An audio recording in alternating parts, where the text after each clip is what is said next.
Berkata Sa'ad bin Abi Waqqas radhiyallahu anhu, sahabatku yang baik, pernahkah kamu mendengar tentang seorang sahabat yang doanya tak pernah tertolak, yang setiap panahnya di medan perang pasti mengenai sasaran?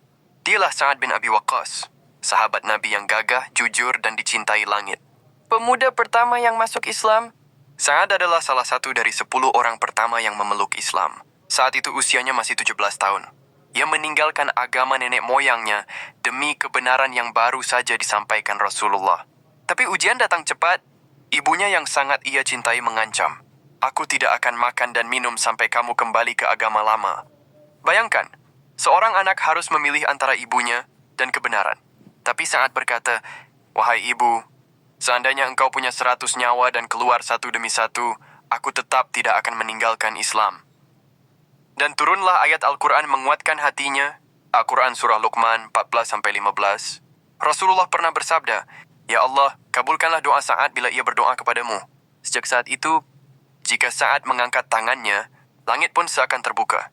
Ada kisah terkenal, saat seseorang menuduh Sa'ad tidak adil, Sa'ad berdoa, "Ya Allah, jika ia berdusta, maka panjangkan umurnya, beratkan hidupnya, dan masukkan dia ke dalam fitnah." Bertahun-tahun kemudian, orang itu benar-benar hidup lama, tertimpa penyakit, dan dihinakan banyak orang. Semua orang berkata, itulah akibat doanya Sa'ad bin Abi Waqqas. Sa'ad adalah panglima Islam saat Perang Qadisiyah melawan Persia. Dengan strategi cerdas, pasukan Islam yang jumlahnya jauh lebih sedikit mampu menumbangkan kerajaan raksasa Persia. Dan di Perang Uhud, Rasulullah menunjuk Sa'ad sebagai pemanah utama, sambil berkata, "Panahlah wahai Sa'ad, ayah dan ibuku jadi tebusanmu."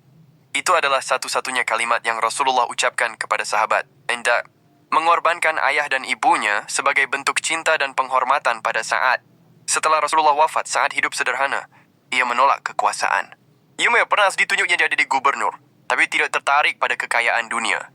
Ia wafat di usia 80-an tahun, dan jenazahnya dibawa ke Madinah, disyalatkan oleh para sahabat, dan dimakamkan di Baqi.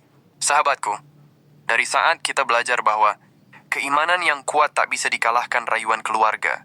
Doa yang tulus bisa mengguncang langit.